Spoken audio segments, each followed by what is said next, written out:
Hi, I'm Dave. Welcome back. Today I want to talk about money and my experiences with money.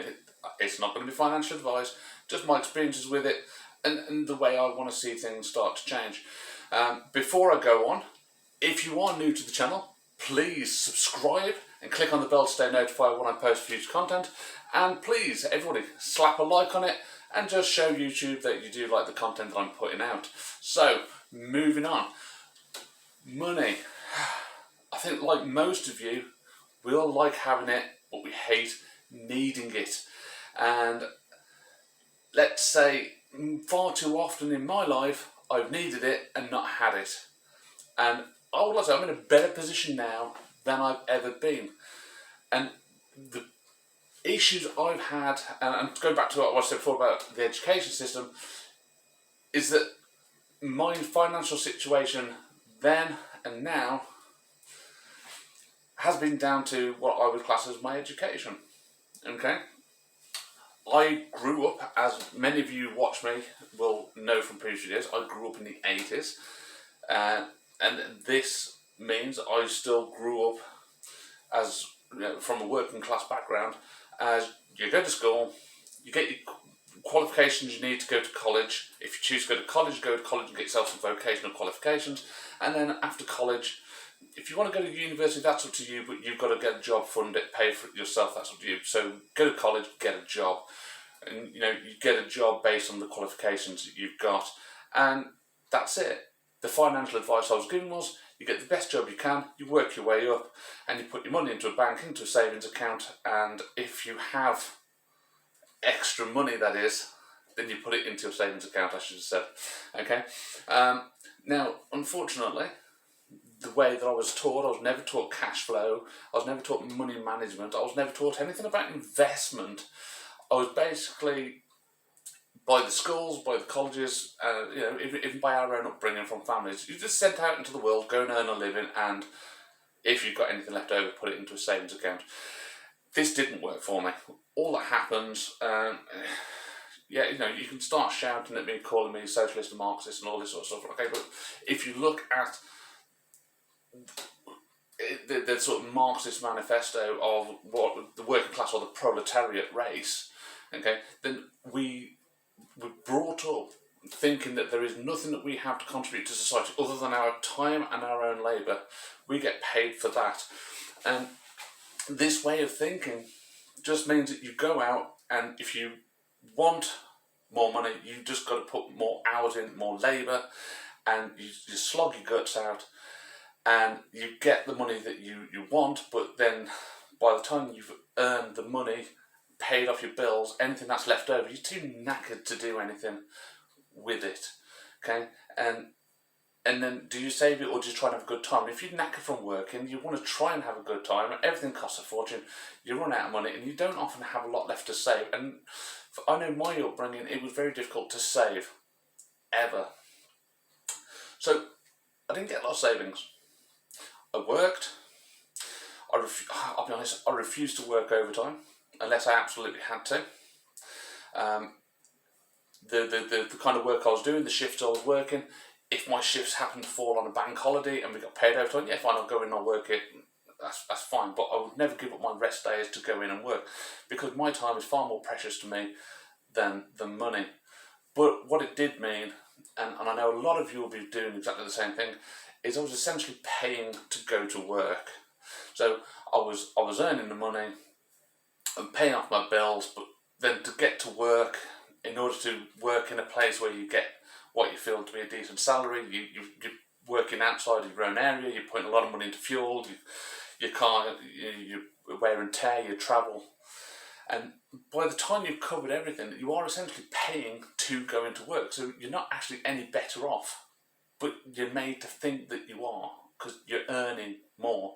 You work overtime and you may think you're getting more money, but that's, potentially I'm having to go in for an extra shift, and that's more fuel. So anything I was earning would be going out, and I found it very difficult to save. So I think from the education side of things, I think a massive change needs to happen in terms of what we're teaching our kids. Yes, I do fully agree with we need to teach them the STEM subjects, your science, technology, English and maths. Absolutely. But we need to make sure that we're teaching our kids proper money management. Which I certainly know my generation and my class, if you will, a working class background, we just weren't given it. Okay. If somebody had said to me I could be investing on the stock exchange, I would have laughed you out of the room, because I was taught that that was for rich people, big time investors, people lots of money, big corporations, people who were just trying to put down the little person. And I was taught that it was never anything that I would be aspiring towards. Well, why not?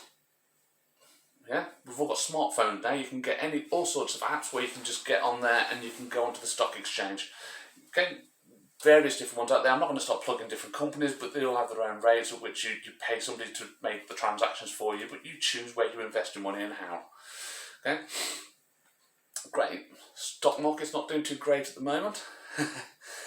But it's a place to start putting small amounts of money away. But my point is, I was never taught that I could do that, and now I know how simple it actually is, and I can educate myself, and I can learn how to do it. I'm not some big time investor and trader and all this. No, but to be able to manage my own investments is great. Never thought it possible. And of course, now you got cryptocurrency, Bitcoin, Ethereum, all the other alternative coins, all the altcoins. They're all there and they're so easy to access. But of course, you've got to do your own research. You've got to make sure you're aware of the risks. And this is what I'm saying the education needs to change to, is teaching people how to educate themselves, how to learn about their own investments and where to put it. Because too often, people from similar backgrounds to myself, we're taught that you go to the bank. Now, I will say my experience, as well as essentially paying to go to work and living hand to mouth all the time, any little bit of money I did have went into my bank, and the bank have never done me any favours.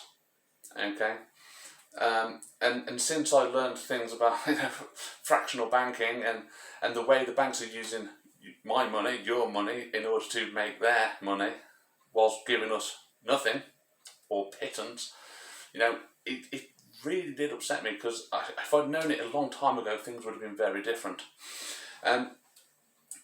I ran myself into a lot of debt when I was younger. I mean, stupid amounts of debt. And the banks, they encouraged it. Absolutely, they encouraged it, okay? I had a credit card and I maxed it out, so the bank gave me a higher limit. And every time I maxed it out, they increased my limit until I got so far in debt on my credit card, they actually said, "We think you're being irresponsible," and they cut my limit. And when they cut my limit, they cut it to below what I put on the card, and then they charged me for being over my limit. How does this sound right to anybody? Okay, and I've been really, really touchy about going anywhere near credit cards ever since, but how many people have fallen for this? You buy a credit card, you get given credit, and they keep increasing it, and you keep adding to it, and you put yourself in more debt, and then they find a way of getting more money off you. So as well as the interest you're paying on it anyway, you're then paying for them taking away the privilege that they gave you, right? The whole thing to me now looks like a scam, and I do try and avoid credit cards. Yeah, maybe I'll have one for my business in the future, something like that. But I will never put anything onto a credit card now that I can't just pay off straight away. So I'm not going to put myself in that situation. Once bitten, twice shy, I have learned. And I just wish I'd been taught about this beforehand. Okay, it's all in the small print, and they, you sign the line, and they say, "Well, you read it, you agreed to it." And yeah, but this is what I'm talking about. We need to educate our children now to be more savvy about how they look after their money and where they put it, and teach them that yes, they can invest themselves, and that they have got more worth and more value than just the time they put in. But to do that, to have more worth than the time you're putting in, you've got to be clever about your money. If you choose to work for your money and that's it, then that's all you'll ever have. Money for the time you put in. And let's face it, no one ever pays you exactly what your time is actually worth, yeah? You will pay what they say you're worth. So educate yourselves, folks. look into how you invest, look into how you get onto the stock market, how you put things into your own self-invested pensions and your own ISAs, and put how do you get into stocks and shares, things like this. Look into it. Where you do it is entirely up to you, but you need to find what works for you, and you've got to find what is suitable for you and your income and what you can afford to put in, and you work out on your level. Okay, and again, cryptocurrency right now, cryptocurrency is exploding in terms of the kind of money that's been put into it, but the banks keep putting all these messages out. I'm seeing them on the TV, you're hearing them on the radio, putting messages out telling people to be careful of cryptocurrency. The banks are terrified of it because you're taking money out of the bank and investing in yourself. Okay, so cryptocurrency at the moment is a massive space, and I do encourage everyone to look into it and do your own research and find out how you get involved in it. And if you can, and you can manage the risks, then you can do this yourself, okay? Because the banks are all going to start investing into it, I can promise you that. And when they do, they'll want you to go through them to do what they're telling you not to do. It's just going to be them making money off you again.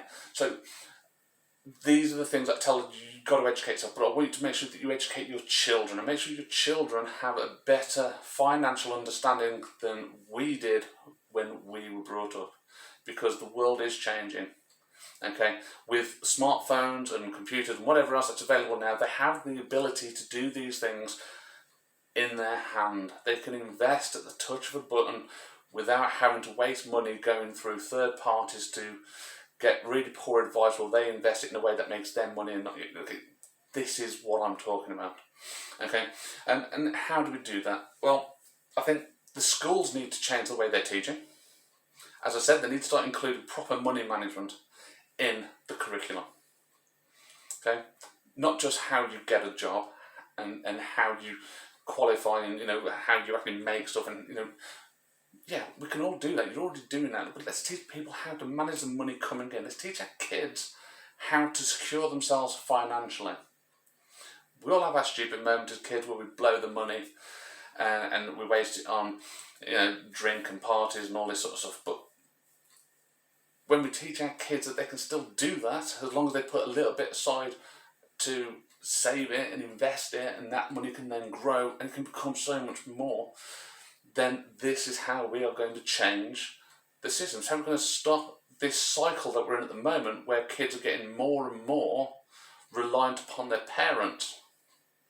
My generation, those born from the late 70s into the mid 80s, referred to as Xennials, we are the first generation that's been recorded as being financially worse off than the generation before, because of property prices going up whilst wages do not.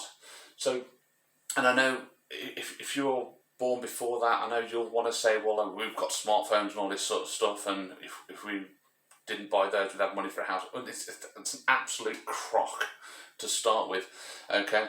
Because if you're a student, you've got so much information available at your hands to help you with your studies, with a phone that could be costing you £20 a month, okay? And if you didn't have that smartphone for £20 a month, that is not going to buy you a house for £20 a month. So don't start throwing that out, yeah? It is a difficult situation at the moment. We're all expected to be catching up with the information age, technology age, and if you want to get a job and you want to be successful in anything, and you go in there and say, well, actually, do you know what, I've never touched a smartphone, can't use it, I refuse, you're not really going to do all that well moving into the future, okay? Because we have to move with the times. It might work for some people, but for the vast majority, we need to move with the time. That means having the technology available. But we need to teach the kids now how to deal with that money to make sure that it's not just lost trying to survive. And what am I doing with my kids? I've got 3 kids. So for those of you who don't know me, I've got 3 kids. The youngest at the moment is 7 and the eldest 13. And yeah, they all come and nag all the time. Of course they do, that's kids. Okay. And they get everything they need. They don't need anything that they're not provided for. But when they now want things, and I mean want things, not the things they need, but the things that they want, besides every now and then where we'll treat them, if they just want and want and want, then they have to earn it. And I'm giving that little bit of an education I never had, and that is, if you want to do the jobs and earn some money, then this is how you save and get the things that you want.